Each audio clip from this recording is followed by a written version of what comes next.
Morning, all. Inland CB.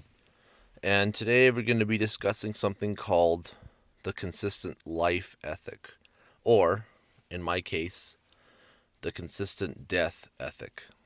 The consistent life ethic was coined in the early 80s by Joseph Bernardin, who was a Catholic priest. He talks about the sanctity of life and how it should be protected. I kind of believe in the opposite. I believe that death is a right, and the sanctity of death should be protected as well. I hope this video doesn't get taken down because I'm going to be mentioning some topics in here that might offend YouTube. I know that YouTube has been on a power trip lately about certain topics, so I'll try to keep it at a minimum. Censorship sucks. So the first topic of the consistent death ethic is abortion.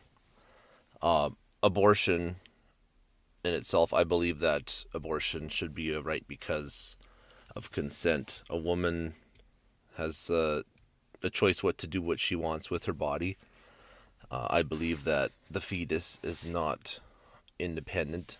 It is part of her body and part of her decision making, or their decision making, depending on what your pronouns might be. And I don't think that anyone else should make that choice because her body, her choice. It also helps keep the population down, which is, I guess, a good thing too. So I am very much for abortion in any way, shape, or form. And a lot of people in the consistent life ethic circles, they don't agree with that. Capital punishment. I generally don't support the idea of capital punishment because, and a lot of people might get riled up over this, is that I believe that, only people who want to end their own lives should be able to do it.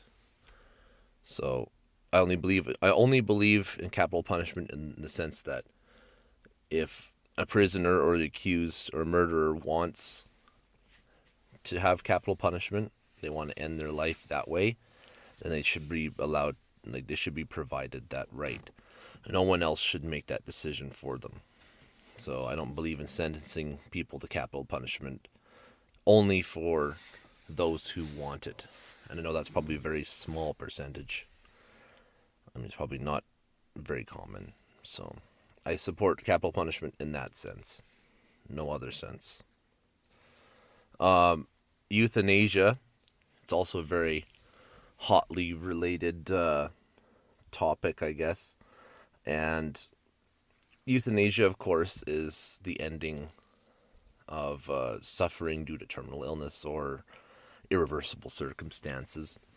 I support euthanasia in every way because people can make that choice to end their life. This is all about choice. This isn't about being forced to do anything. A lot of people would look into euthanasia as a possible way of alleviating suffering, and it's becoming more legal and more prevalent throughout the world, at least in the developed world. So I 100% support euthanasia. So maybe I plan to get that done if I'm too far gone. So that should be a right for everyone to have. And finally, we'll go with assisted dying, because the S word, as you may or may not know, the S word starts with an S, ends with side. It's kind of meh. I can't use that word in YouTube anymore. But the decision to die should be between, I guess, if the doctor says it's good and the patient agrees, or the most important part is that the patient agrees. So fundamentally, that's how it should be. The patient is the one making the decision. But as you can see, I support death and the choice to die in any way, shape, or form. So thank you for everyone listening, and I will post this and give me your feedback. What do you think? Bye bye, all.